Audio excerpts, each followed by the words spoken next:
Hola amigos,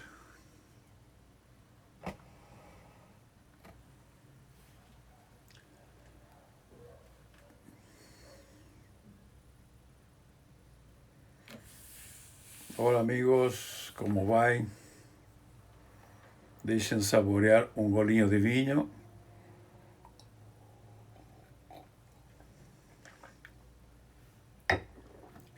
A tua saúde, Beberton.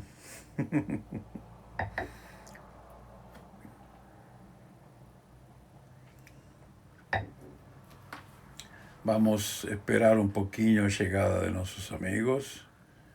Mas de todas formas,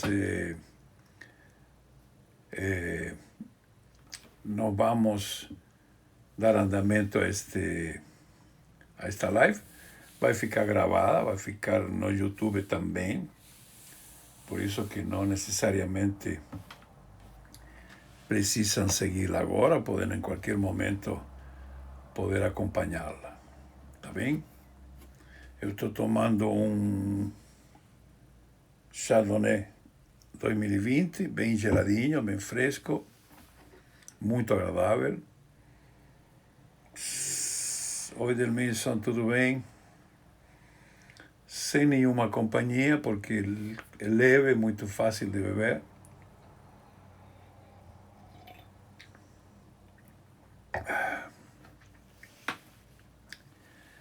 Vai me fazer companhia enquanto a gente vai conversando.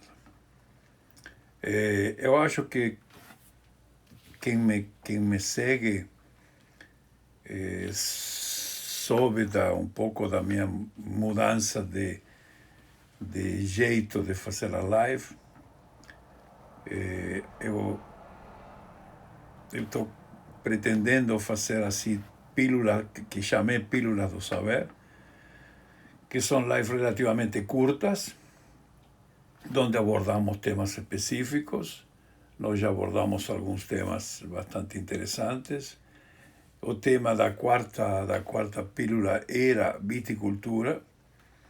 Viticultura baseado nos conhecimentos e nos ensinamentos do Mário Fregoni, que é um exímio agrônomo especializado em viticultura italiano, que nos ensina, e eu uso o livro dele, Viticultura Generale, como uma bíblia, e baseado nesses conhecimentos e essas informações e essas recomendações que Fregoni dá, eu iria abordar o tema sobre viticultura. Para quê? Para falar com vocês sobre quais são os requisitos para fazer um parreiral.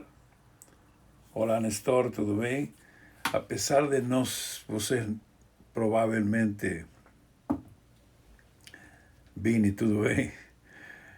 Apesar de vocês não terem pretensões de fazerem nenhum tipo de empreendimento em viticultura, mas sempre é interessante saber, porque nos chegam tantas informações de paralelos, de terra calcária, terra assim, terra assado, irrigação ou não irrigação, chuvas, ou dano ou não dano que isso proporciona. Enfim, esse vai ser o próximo. Mas, quando estava um pouco preparando essa live específica sobre viticultura, se me ocorreu que deveríamos talvez abordar o tema da viticultura heroica. A viticultura heroica é um tipo de viticultura que é relativamente novo esse conceito. Temos viticultura heroica desde os inícios da viticultura no mundo, porque a uva, sabem que se expandiu maravilhosamente no mundo, é uma trepadeira, então ela foi a terrenos preparados, menos preparados, ela se expandiu enormemente, e por isso que ela ocupa quase todos os países do mundo, uma boa parte dos países do mundo, ela está presente, a uva. Então, surge um movimento, digamos, que é o movimento da viticultura heroica. Que se chama viticultura heroica?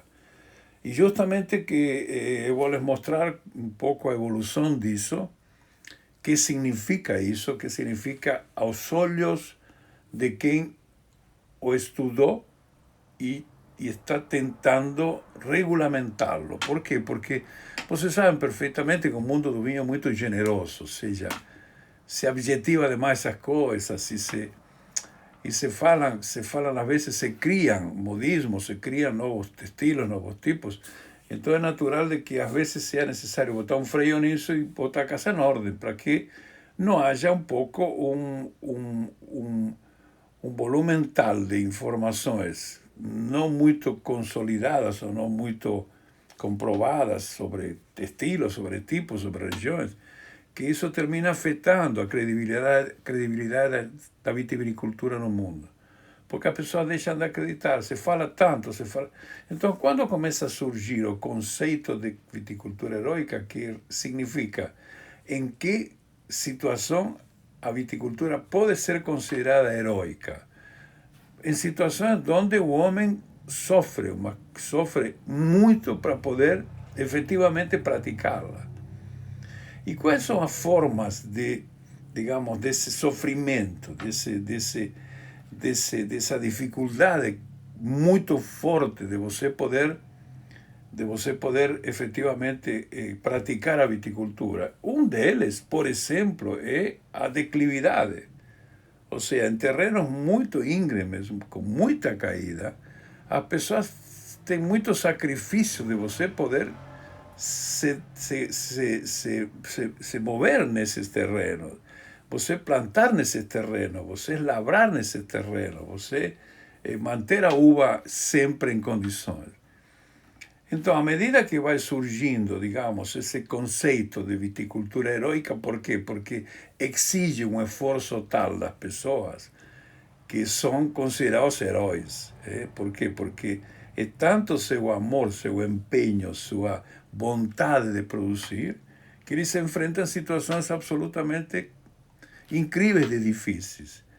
Certo? Então, então, a Itália, que é um país, geralmente o Novo Mundo tem tendência a criar modismos ou novos estilos ou novos tipos, sem muito compromisso com regulamentações, muita liberdade, certo? E às vezes a liberdade excessiva que faz com que se criem produtos ou conceitos que é fácil copiar sem cumprir com determinados requisitos. Haja visto vinhos orgânicos ou vinhos naturais, que são vinhos que, como não estão ainda totalmente regulamentados, a Itália principalmente, ela se limita a dizer vinhos de agricultura orgânica. Por quê? Porque a viticultura orgânica é fácil de certificar, é fácil de comprovar. Então a Itália, agora eu como sempre vou me apoiar, saúde ao que estão chegando, como sempre vou me apoiar em lâminas, porque as lâminas fazem com que eu seja um pouco mais didático, para que todos possam entender bem de que nós estamos falando, tá bem?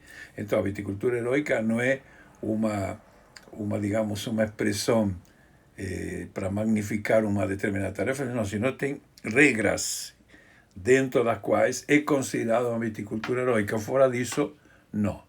Para evitar de que todo mundo daqui a pouco vire herói, não é o sacrifício que está se exigindo. Então, a primeira lâmina que eu vou lhes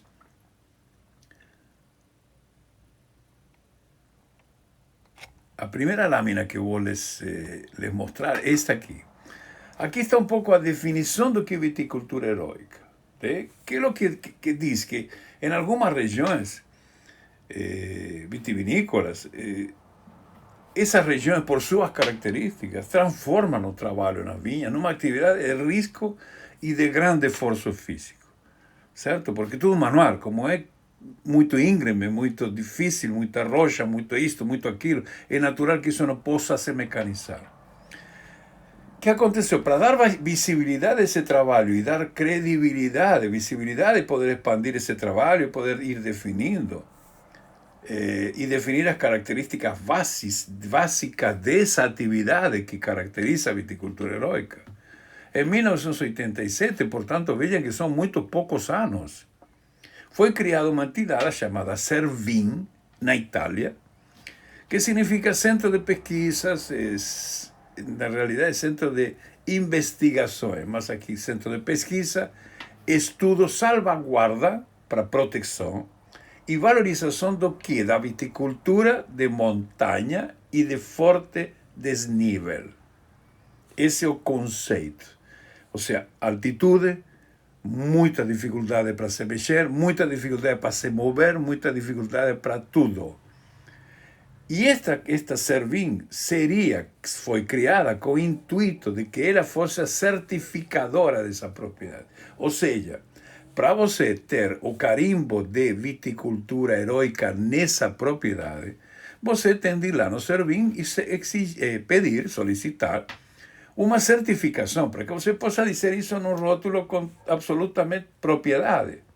E não inventando que você pratica viticultura heróica quando isso não é verdade, porque você não tem nenhuma das características que são fundamentais. Então, esse foi o intuito de ter criado o Servin, para dar disciplina. Tá? Em outros países já se criaram outras entidades que estão justamente para preservar isso. Porque isso é, pensem que isso é história, isso é cultura, isso é raízes, isso é tradição. Por quê? Porque os nossos nonos, os nossos bisavós, quando cultivavam uva, não tinham trator, não tinha absolutamente nenhum equipamento sofisticado que facilitasse as tarefas dele. Se ele estava num terreno íngreme, era muito pior ainda. Então, para preservar essas tradições, para não deixar que isso morra, que essas propriedades sejam consideradas iguais às outras, quando o homem depende muito dele, do seu esforço, e quando digo homem, são famílias inteiras, certo? Que estão ali dedicadas a plantar uva. Às vezes nem fazer vinho, plantar uva para vender. Então, esse intuito de criar essa entidade é para preservar isso. Existem, por exemplo, entidades que são, digamos, criadas para preservar determinados costumes. O Centro de Tradições Gaúchas, por exemplo. Qual é a finalidade? É manter viva a chama da cultura gaúcha. Eu sempre lamento que na região da Serra Gaúcha não haja um centro de tradições italianas, sendo que estamos no meio dos italianos. Mas, enfim, esse é o objetivo. Agora nós vamos para a segunda lâmina, onde nós vamos ver agora quais são as características que são básicas para você dizer esse é um vinhedo heróico. Primeiro, mão de obra superior a 1.500 horas ano por hectare. Se você divide 1.500 em 300 e poucos dias, você vai dar 3 horas, menos de 3 horas. Agora, se você considera que tem muitos meses que a parreira está em descanso e que a pessoa não precisa se dedicar a ela porque ela está efetivamente invernando, isso dobra praticamente. Então, é um trabalho. Se você tira algum fim de semana que as pessoas não trabalham, isso são diárias de 6, 8, 10 horas no vinhedo trabalhando. Mão de obra. Certo? Então, esse é o primeiro fator, mínimo 1.500 horas. O segundo, um mínimo de altitude de 500 metros acima do nível do mar. Por quê? Porque se entende, nesse caso da Servin, ela está defendendo a viticultura de montanha, ou seja, a viticultura de altitude. Em Mendoza nós temos o Valle de Uco, Tupungato, etc., que já estão acima de 2.000 metros, certo? Mas na realidade não significa isso que esteja na montanha, porque você pode estar em Valle de Uco com vinhedos quase com pequenos declives. Aqui na realidade o que se quer caracterizar é a um enorme declive, um morro, uma montanha, ao redor da qual é cultivada a uva. Tá bem? Pendência ou inclinação superior a 30%. Você não imagina isso. Cada 100 metros, 30 metros de desnível. Enorme. É uma coisa, é algo muito forte isso. É muito, muito forte. Aí é impossível você trabalhar, a não ser que você trabalhe em determinadas condições, através de curva de níveis ou não, senão é muito difícil você trabalhar com equipamento, com maquinário, porque ele não se equilibra. E em função disso surge outra característica, que são o manejo e as variedades próprias dessa situação. Ou seja, nessa situação, não todas as variedades se adaptam. Então aí se cria muita proteção às variedades autóctonas, que surgiram em regiões onde a viticultura era inimaginável, mas tinha gente que queria trabalhar isso e que tinha suas variedades, e não entraram as variedades comerciais. Não entrou Merlot, Cabernet Sauvignon, são variedades autóctonas, que isso também, essa finalidade de poder proteger essa autenticidade, essa origem de variedades que não tinham, eram variedades dessas regiões adaptadas a esse clima, a esses solos, a esse trabalho manual. E são importantes também o manejo também, o tipo de poda, o tipo de lavra, tudo isso faz parte da cultura da viticultura heróica. Tá bem? Agora vamos ver outra lâmina, onde eu cito algumas, certo? Algumas regiões. Esclarecendo de que somente 5% da viticultura mundial pode ser considerada heroica. Claro, porque a grande maioria dos vinhedos têm sido colocados em regiões onde é possível mecanizar, e muito mais as ampliações, os aumentos de áreas têm sido com o custo da mão de obra. Antigamente, essas propriedades com muita inclinação, com muito caimento, quem cuidava? A própria família. Era o avô, o bisavô, a mãe, a cunhada, todo mundo trabalhando manualmente nisso. Então, é uma tradição familiar. Isso um pouco não é regra, isso é absolutamente uma exceção. A regra é você fazer vinhedos, se é possível com colheita mecânica, ou seja, com toda uma forma de você poder trabalhar áreas extensas com o menor custo possível de mão de obra, que además de cara, é raro. Você não encontra facilmente pessoa que saiba podar, você não encontra facilmente pessoa que saiba lavrar, que saiba capinar, que saiba amarrar uma parreira. Então, tudo isso faz com que você, com essas dificuldades que se encontram, que seja necessário tentar utilizar o mínimo de mão de obra. Isso seria nos novos vinhedos que se implantam. Mas vejam bem, na Ribeira Sacra, na Galícia, onde o rio Minho vai em direção a Portugal, uma região muito antiga, muito íngreme. Na Catalunha, algumas regiões de Priorato, não são todas. Priorato, você sabe que uma região relativamente é muito antiga, com vinhos feitos à moda antiga, muito pesados, muito carregados de taninos, etc., que depois foram modernizando, fazendo elegante, que são as sucessões daqueles velhos vitivinicultores que os seus filhos começam a entender a viticultura e o mercado e a vitivinicultura de forma diferente. Então, na Catalunha também, todas as regiões altas. Nas Ilhas Canárias, em Tenerife também, onde tem morros enormes e onde há prática de viticultura acima de 1.700 metros e com uma situação de inclinação brutal. Então, aí são efetivamente heróis. Para trabalhar ali, você tem de ser uma pessoa muito especial.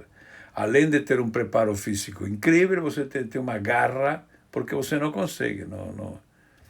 Na Vale da Aosta, lá bem cima, lá acima da cidade de Torino, lá no norte, noroeste da Itália, que está no limite, na junção da França, Suíça e Itália, mais ou menos por ali, também tem regiões muito, muito íngremes. Tá bem?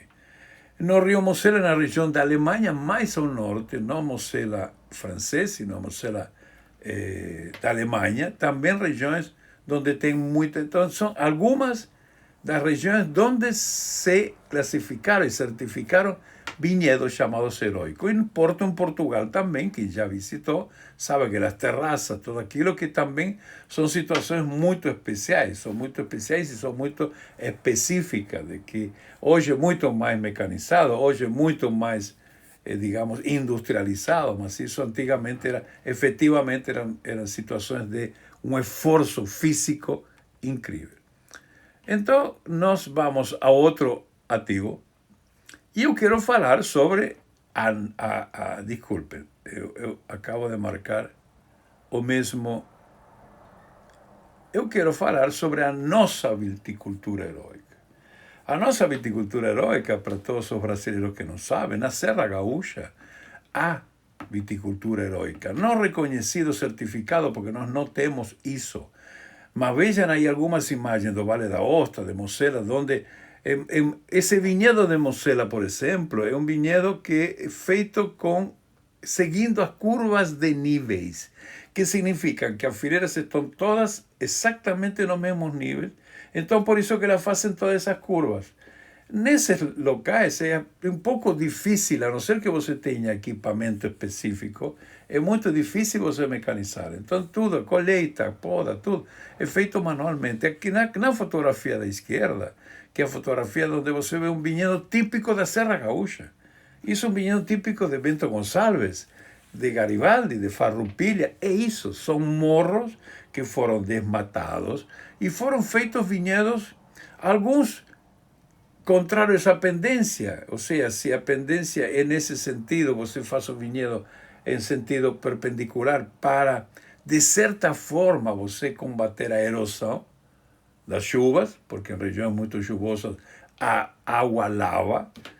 Então, nesses locais onde você tem uma distância curta entre fileiras, uma distância curta, as ruas muito estreitas, porque os vinhedos precisavam ocupar o máximo de espaço possível em propriedades pequenas e que são todos eles, digamos, administrados e trabalhados pelas familiares. Eu tive o privilégio em 73, de conhecer a Serra Gaúcha. Imagina, em 73, estamos há quase 50 anos. Falta pouquinho para 50 anos. E eu vim aqui há 48 anos e eu tive a sorte de chegar a essa região da Serra Gaúcha, Bento Gonçalves, o interior, não existia Vale dos Vinhedos, não existia estrada asfaltada, às vezes não tinha nem estrada, eram senderos, onde você tinha de se mexer desse jeito. Por quê? Porque era região muito específica. E para você ter uma ideia, vocês sabem isso, na Serra Gaúcha é um grande retalho de propriedades. Não há propriedades grandes. Agora, Miolo tem algumas, Valduga tem outras maiores, mas o pequeno viticultor, que esse que eu conheci, nós tínhamos, para você ter uma ideia, a 30 mil hectares são 16 mil famílias. 16 mil famílias que administram ou administravam as 30 mil hectares que temos na Serra. São menos de 2 hectares por família. Por quê? Porque era impossível quase você estar cultivando uva numa região onde você tem muita mão de obra em extensões grandes. Não tinha condições. Não tem trator. Eu lembro que naquela época fui para o Vêneto e numa situação parecida assim, de muita declividade, eles tinham tratores de esteira, não de rodas, pequenos, estreitos, maravilhosos, para trabalhar nessas condições, que aqui nós nem conhecíamos. E não chegaram até hoje esses equipamentos. Lá eles tinham condições de poder trabalhar com pequenos tratores, nesses lugares onde a fileira curtinha tudo junto e muito íngreme. Aqui eu tive o privilégio de conhecer isso, privilégio de estar ali conhecendo as famílias, vendo como elas se sacrificavam, como elas trabalhavam. Eram realmente heróis, porque trabalhavam de manhã à noite na parreira, porque o trabalho era muito demorado, tudo manual. E naquela época ainda não tinha êxodo rural.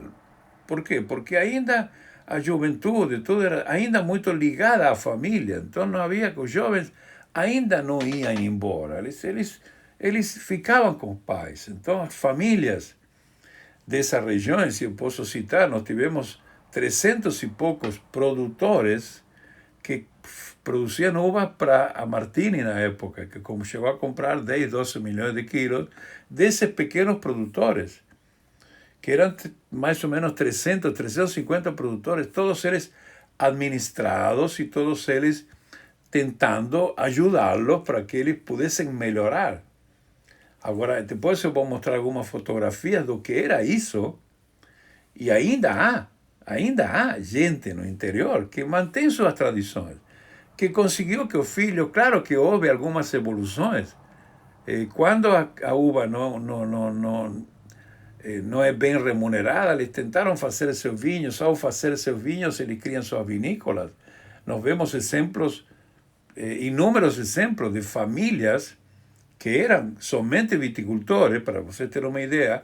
O Darcy Miolo, o Antônio Miolo, que são os irmãos proprietários da Miolo, foram produtores nossos, nos entregavam um excelente Merlot, um excelente Cabernet Franc, naquela época, isso estamos falando nos anos 70, e com muito orgulho tinham seu caminhão, eram produtores que se destacavam, já tinham uma propriedade um pouco maior, e trabalhavam os três irmãos com suas famílias. E Lídio Carraro era nosso produtor também. E dos Carraro tinha umas famílias inteiras Carraros, todos também. E ter tido o privilégio de poder trabalhar com eles, acompanhado sua evolução. Porque imagine que quando nós chegamos a 73, com a ideia de fazer um espumante de qualidade, tivemos de nos abastecer desses produtores.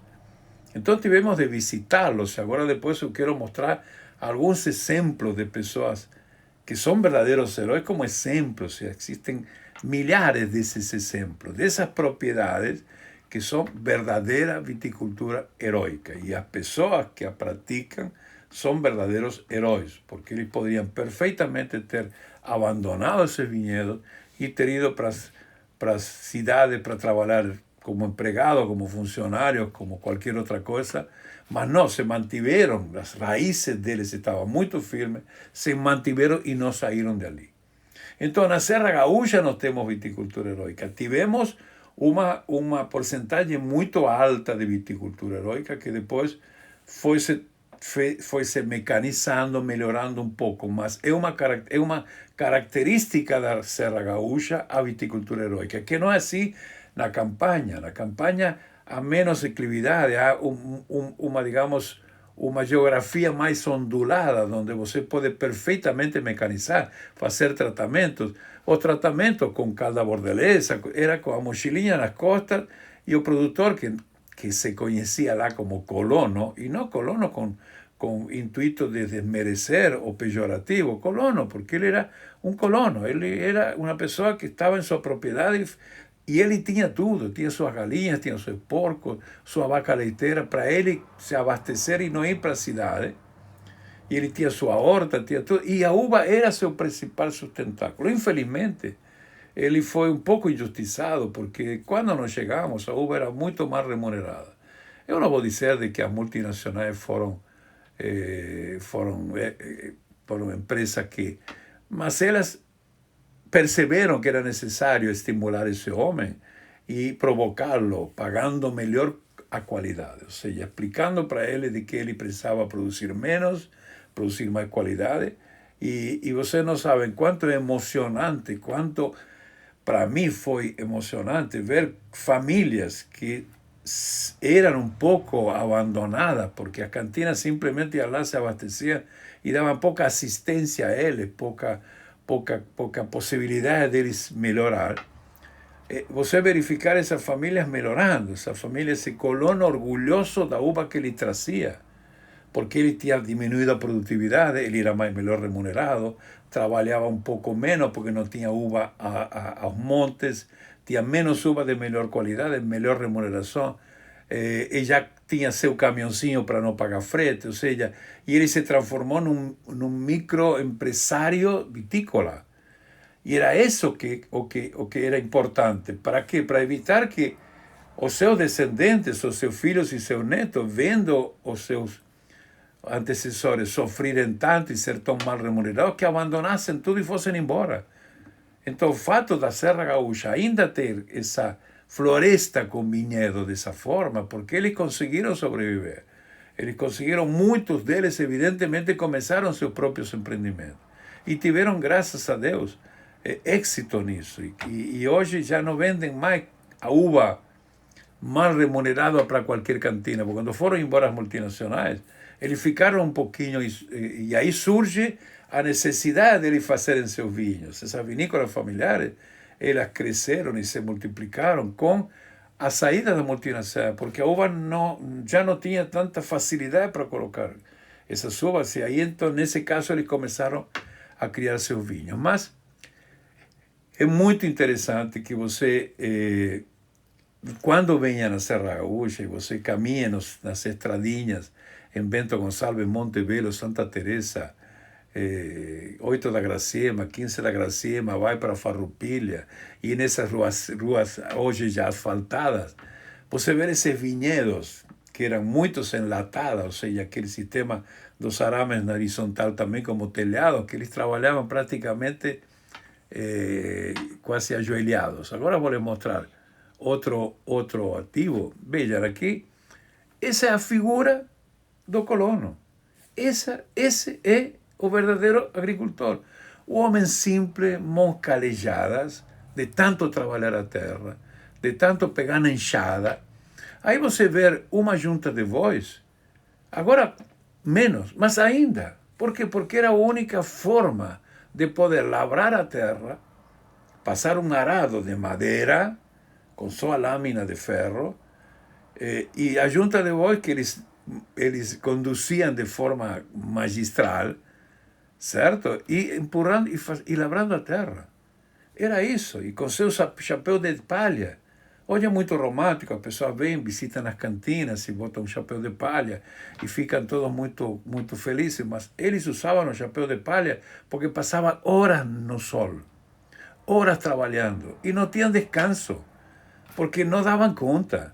Então, um produtor ter 5, 6 hectares de vinhedo era para ter filhos, porque se não tivessem filhos, então ali você praticamente você vê ali são 2 gerações, o nono, o filho e o neto, todos eles trabalhando, todos com as mesmas vestimentas simples, homens de coragem, homens de verdadeiros heróis. Você vê, essas mãos não foram escolhidas mãos especiais para uma fotografia, é a mão do produtor de uva. É a mão do homem que trabalha a terra. Pode ser outro tipo de cultura, mas é a mão do homem que trabalha a terra. Que a terra para ele é a sua alimentação, é a sua inspiração. E ele puxar uma junta de bois com toda a felicidade, com toda a tranquilidade, sem nenhum tipo de queixa. Isso eu vivi. Eu tive o privilégio de ver isso, entende? Então, por isso que eu tive a ideia de falar sobre viticultura heróica, porque acho que é um exemplo que devemos valorizar. Ou seja, quando forem para a serra, visitem famílias, não visitem somente vinícolas famosas, cheias de espelhos e de coisas bonitas. Visitem as pequenas cantinas familiares. Agora vou lhes mostrar um exemplo de uma delas, e assim como delas tem outras, porque a verdadeira cultura é a permanência da cultura de 1875, quando chegou o primeiro colono. Certo? 1875, 100 e poucos anos atrás, eles mantiveram essas tradições. Para ele, a parreira, o trabalho na parreira, a mochila com o tratamento de sulfato, eram coisas absolutamente naturais. Agora eu vou lhe mostrar outra lâmina, onde aparece o jeito de trabalhar. Vocês viram, junta de bois para lavrar. Junta de bois, meu caro. Não tem outro. Como você vai nessa pirambeira, você vai trabalhar com trator? Você vai sair rolando. Aqui você pode ver as pessoas nesses morros, as mulheres juntas, com seus chapéus, com seus bonés, com seus lenços, trabalhando junto. Ali não tem homem e mulher. Mulher não pode. Mulher junto. Por quê? Porque elas eram braços da família.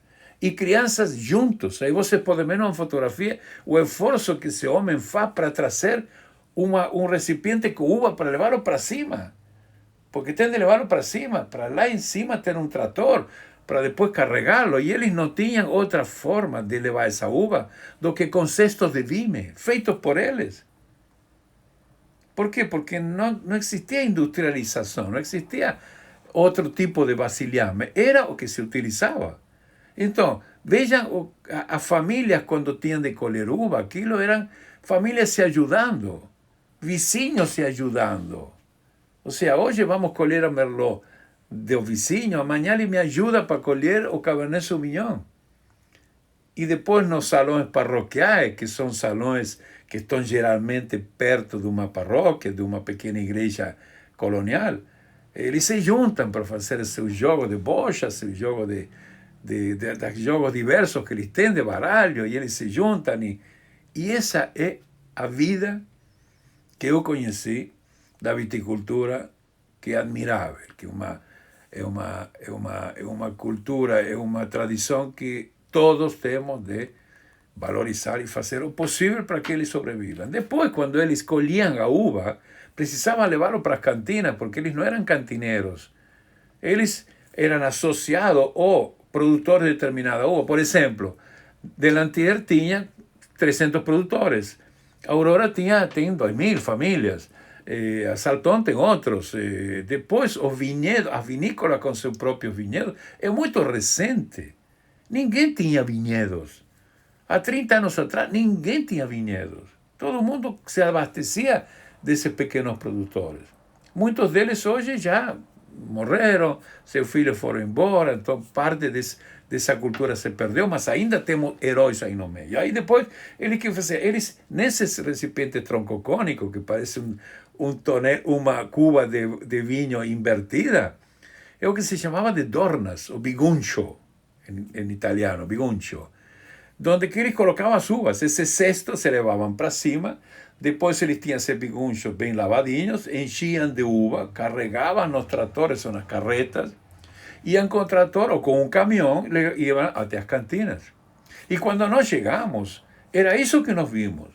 Então, uma das primeiras coisas que nós pretendimos fazer foi, vamos parar com isso, porque a uva, eles, para aproveitar o frete, que faziam? Porque eles queriam colher rápido, para não perder a uva, porque se chovia, davam intempéries, eles gostavam de imediatamente recolher a uva.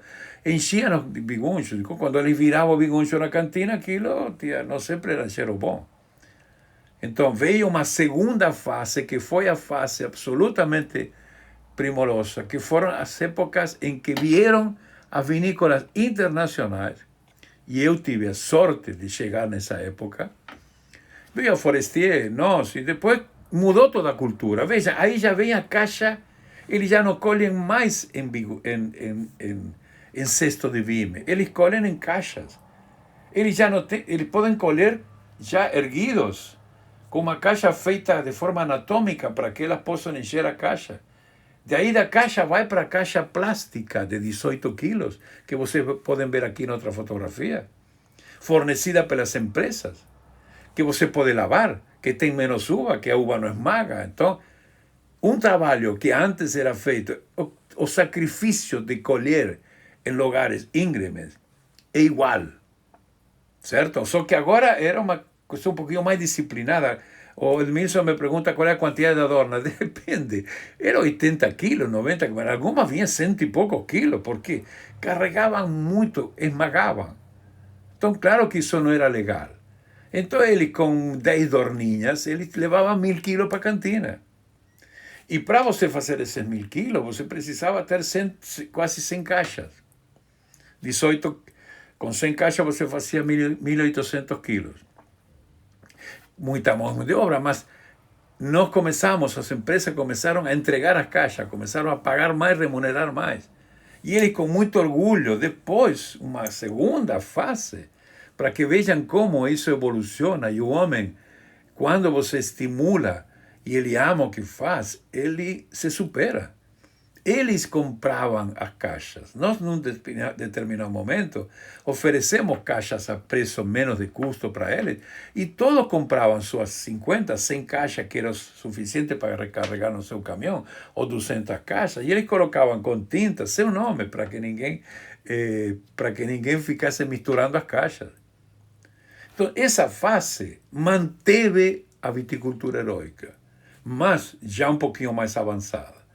Ou seja, melhorando o trabalho, melhorando a qualidade, mas enfrentando essas dificuldades geográficas, essas dificuldades de clima, essas dificuldades de altitude, etc., que efetivamente obrigavam as pessoas a aplicar muita mão de obra. Então as mãos continuaram calejadas.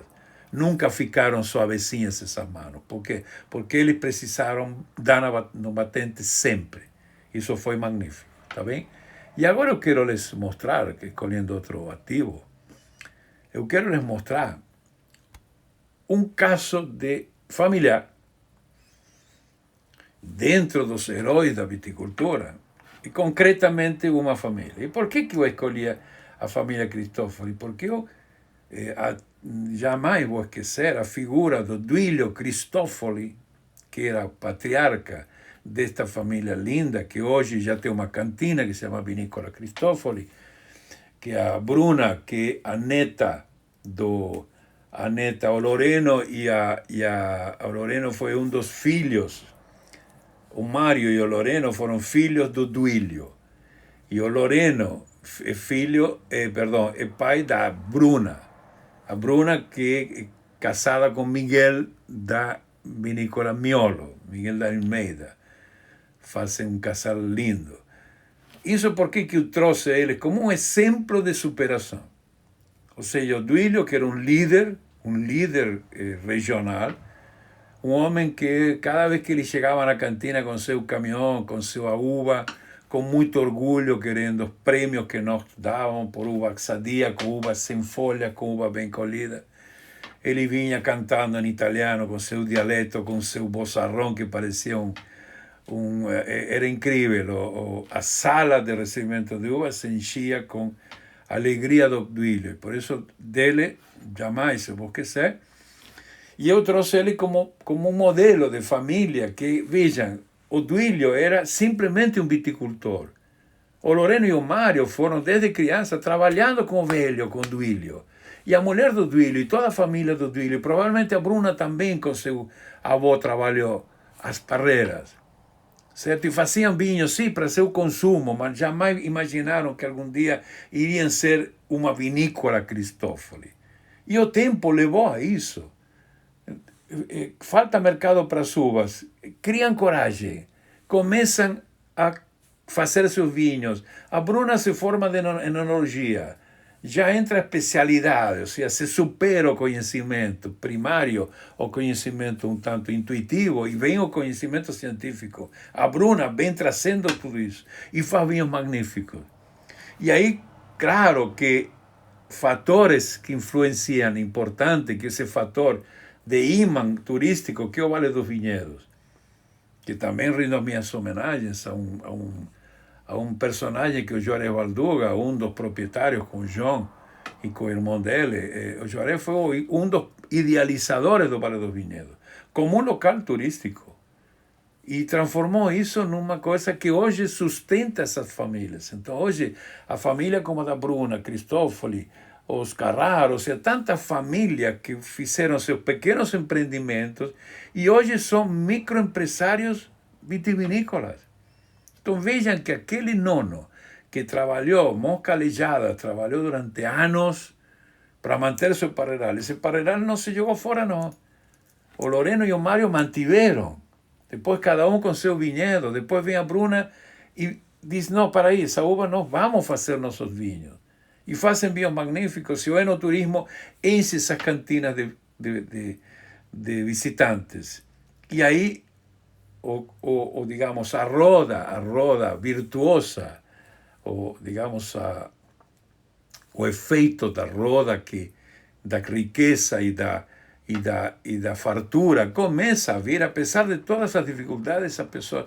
Então, venha como exemplo essa família de persistência. E ela toma como exemplo essa família. São centenas, milhares de famílias iguais, algumas que mantiveram seus vinhedos, continuam produzindo uvas, outras que começaram a fazer seus vinhos, pequenas vinícolas, porões com 2, 3 pipas, atendem visitantes, entregam seus vinhos. Então, isso continua sendo um trabalho heróico, mas esse heroísmo dos seus antecessores permitiu que hoje as novas gerações desfrutem um pouco mais desses benefícios que a vitivinicultura regional traz e que os novos mercados e o novo reconhecimento do vinho nacional lhe proporciona.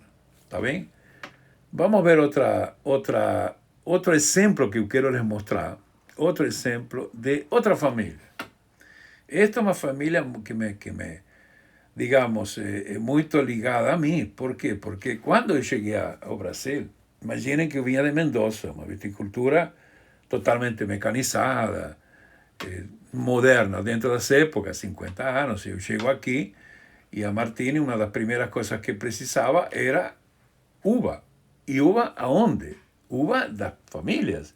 Quantas famílias? 16.000, mas eu preciso ter alguma comigo. Então, tivemos, graças à orientação de um senhor que era Humberto Lotti, que era o presidente da cooperativa Garibaldi naquela época, muito amigo do saudoso presidente da Martini, Francesco Retti. Ele nos sugeriu, olha, por que vocês não contratam uma pessoa que trabalhou na cooperativa Garibaldi e que tem um patrimônio que é seu relacionamento com os colonos, com produtores? E ele nos apresentou Osvaldo Filipon, que é este senhor que está à esquerda. Osvaldo Filipon, o Evalde, o Fausto do meio e o da direita é o Evaldo. O Evaldo era uma criancinha. Então, o primeiro que começou a trabalhar conosco foi Osvaldo. E da mão do Osvaldo eu me introduzi nesse mundo vitícola daquela época, conhecendo os produtores, conhecendo as suas angústias. O Osvaldo era um leão defendendo seus produtores e defendendo os interesses da firma. Jamais teve nenhum tipo de gesto que pudesse prejudicar a um ou outro. Sempre procurou harmonia, forma de ajudá-los. Então, a ideia de colocar as caixas plásticas, de facilitar o pagamento, de dar mudas a eles, primeiro de graça, depois cobrando, eles pagavam com uva as mudas, assistência técnica. Aí vem o Evalde, o filhote do Osvaldo. Que fez? Ele entrou de cabeça a trabalhar conosco também. Já com muito conhecimento de viticultura, ele vai, já agrega digamos, um conhecimento técnico na parte de viticultura que nos ajuda muito também a entender alguns detalhes, como era o uso de adubo muito nitrogenado, que era o adubo orgânico, que era o esterco de galinha. Todo esse tipo de coisa nos ajuda com Evalde. E, finalmente, o Fausto, que era também uma criança, se forma na enologia e vem trabalhar conosco também. Fez um magnífico trabalho sobre maturação fenólica. Hoje é engenheiro químico, já trabalha em Campinas. Então, é outro caso de um herói da viticultura, que ele teve uma função de lutar para a preservação desse produtor, juntá-lo, conectar uma grande empresa com todo o seu poderio econômico, com toda a sua necessidade com o produtor, e fazer esse meio de campo de forma magnífica para que isso se encaixasse. Porque imagine um produtor simples, um homem de colônia, desconfiado, ele tem medo das coisas. Então, Osvaldo era um pouco a engrenagem que permitia que essa roda de todo mundo juntos e produzindo uvas e dando prêmios sempre corajosos, foi graças a esta família. Por isso que esta é a segunda família que eu tomo como exemplo. A família do Duílio, um exemplo como muitos outros. No caso da família Filipon, um agradecimento muito especial, porque a viticultura brasileira gaúcha deve muito a Osvaldo. E assim como Osvaldo Filipon, a gente tem Idalencio Angeben, que estava fazendo um papel semelhante para Chandon. Importantíssimo. E agora não me recordo, o engenheiro agrônomo que trabalhava na vinícola rio-grandense, que era fantástico. Outro homem que a viticultura deve muito a esses homens que foram as pessoas que estavam em conexão com as cantinas, interpretavam as suas necessidades, as necessidades de ambos, procuravam administrá-las, e permitiu que todo mundo crescesse. A vinícola, graças à uva que essas pessoas mantinham, e eles, graças com recursos das vinícolas, eles melhoraram sua produção, as uvas melhoraram, e entraram novas castas. Aí tivemos coragem de trazer Chardonnay, trazer Merlot, trazer Cabernet Sauvignon, Sauvignon Blanc, Semillon e outras variedades mais, porque já esse produtor já estava acostumado, esse produtor já tinha superado essa fase de plantio de qualquer jeito. Ele já tinha aprendido, e isso essa pessoa, esta família Filipão, como a família do Idalencio, como, agora não volto a me recordar, se Evalde, tu está por aí, por favor, me ajuda, como se chamava o engenheiro agrônomo da Rio Grandense que trabalhou conosco um tempo. Foram pessoas que realmente merecem monumentos, porque eles permitiram que, em um momento de crise, de má remuneração das uvas, quando a viticultura podia ter sofrido consequências muito sérias, e chegam as multinacionais. Onofre Pimentel, bravo Evalde. Onofre Pimentel é outro agrônomo que criou os vinhedos que hoje são da vinícola aí em Flores da Cunha, que era a Grande União, os vinhos da Grande União. O Onofre Pimentel foi consultor nosso também, nos ajudou a criar, muito junto com o Evalde, para Evalde também se abastecer dessa experiência que o Onofre tinha. São pessoas que merecem todo o nosso respeito e todas nossas homenagens. Por quê? Porque, volto a dizer, a viticultura heroica deve muito a essas pessoas. Tá bem? Vamos a outra lâmina. E já estamos quase que terminando. Que eu queria entrar, não estou conseguindo encontrar. Está aqui. Eu queria mencionar uma coisa muito engraçada. Eu recebi, quando eu publiquei, queria fazer uma live sobre viticultura heroica, o Miguel Ângelo Vicente Almeida, o grande Miguel, um enólogo da Miolo, que eu respeito muito, admiro ele porque é um verdadeiro profissional que respira, mama a enologia, e um homem que transmite o seu entusiasmo, o seu amor por tudo que ele faz. Ele, quando soube, ele me mandou a seguinte mensagem: Adolfo, estou a trabalhar numa região, ele está no Vale de São Francisco. Ele esteve na Serra Gaúcha, ele foi para a campanha, seguindo um pouco as iniciativas da Miolo e tirando todo o maior possível de qualidade em seus vinhos. Muito, Miguel é responsável disso, muito. Por isso que eu admiro tanto a sua capacidade de esforço e de conseguir bons resultados. Ele agora foi para o Vale de São Francisco. Então, ele, quando soube, ele disse: olha, eu estou a trabalhar aqui nesta região, que é uma região praticamente também heroica, porque durante todos os dias do ano se podam as videiras, se colhem uvas destas videiras, e durante 300 dias do ano, com sol e temperaturas beirando os 40 graus. Ou seja, não há período invernal frio, onde a parreira descansa, é uma temperatura constante de 25 a 27 graus durante todo o ano, a parreira constantemente está produzindo, mas ela precisa ter seu descanso forçado. Então, eles fazem rodízio, escalamento, então eles constantemente têm uvas. Então, o que eu queria dizer para Miguel, me desculpa, eu não poder concordar com a tua afirmação. Tá? Caríssimo Miguel, eu queria te mandar essa mensagem. Apesar dessas condições que você relata, eu não acredito que esteja caracterizada a viticultura heroica. Por quê? São vinhedos irrigados, são vinhedos... Ou seja, não há um grande heroísmo na produção de uva, a não ser o calor, concordo. Mas o que eu sim tenho certeza de que você pratica a enologia heroica. O herói aí é o enólogo. Porque se você imagina que durante 360 dias do ano você colhe, vinifica, acompanha, conserva, cuida e entrega no mercado vinho fino constantemente, para nós enólogos, janeiro, fevereiro, março, que são os 3 meses da colheita e de elaboração de vinho, sabemos que um vinho nasce bem ou nasce mal. Se nasce mal, é como aquela famosa frase: pau que nasce torto, morre torto. Igual nos vinhos. Se o vinho durante a safra não é bem feito, ele nasce mal e você não tem como corrigir. Madeira, um monte de coisas. Você pode fazer uma geringonça que talvez alguém beba, mais desavisado beba, mas a pessoa que entende vai perceber. Então, você pensar que durante nós 3 meses, para nós é um estresse, porque você fica olhando para o céu, para que a uva mature bem, Depois, quando chega a uva, você tem que tomar todos os cuidados para tratá-la bem.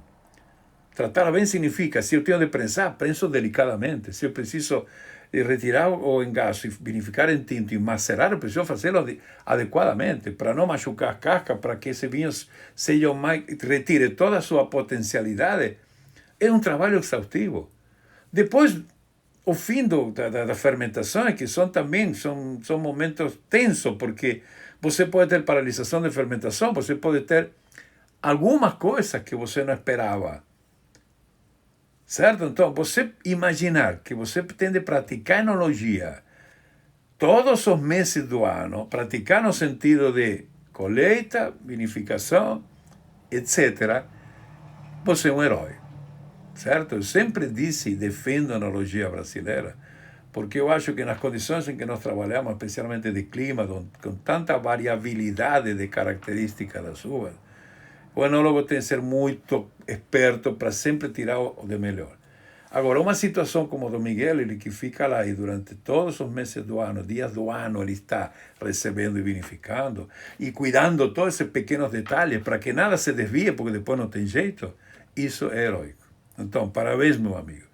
Você pratica a enologia heróica. Nós praticamos uma enologia excepcional, eu diria, porque ela é muito imprevista. Mas você é heróica no sentido de esforço. Você não tem um dia de descanso, porque todos os dias você começa tudo de novo.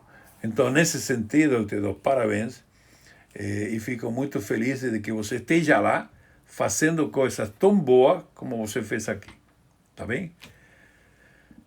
Gente, eu quero agora finalizar, les agradecer muitíssimo a presença. Isto vai ficar gravado agora no Insta da empresa, provavelmente no Insta meu também, no YouTube, para que todos possam verlo com tranquilidade e poder. Les agradeço muito, espero que tenha transmitido aquilo que eu queria transmitir, aquele magnífico trabalho que todos admiraríamos porque está em outros países do mundo e que às vezes a gente esquece de valorizar o que é nosso. Nós temos viticultura heróica, temos enologia heróica também, de pessoas que se dedicam demais. E tivemos heróis antigamente que depois, com a sequência, com as suas novas gerações, continuarão formando uma nova leva de heróis para que essa viticultura nossa, que é uma das coisas mais importantes que resulta esta viticultura de pequena propriedade, é que é um exemplo de distribuição de renda. Ou seja, pequenas famílias vivem da sua exploração, não dependem de ninguém, dependem deles. Então, um exemplo de distribuição de renda é um exemplo de empenho e que deveria, provavelmente, pelos governos, eu diria governos municipais, que dão pouca importância a isso, porque eu vejo muito pouco interesse nas prefeituras de Bento, de Garibaldi, de Farroupilha, de outras, valorizarem esse trabalho do colono, a não ser em pequenas festinhas que não resultam em nada, mas valorizá-lo no sentido de dar preparação, dar sustento. Mas, enfim, já que outros não fazem, que nós o façamos, tá bem? Querido, muitíssimo obrigado. Um brinde final. Saúde com meu chadonezinho. E logo anuncio uma nova pílula do saber, que vai ser sobre vinhedo, como formar os vinhedos, etc. Tá bom? Um grande abraço. Até a próxima.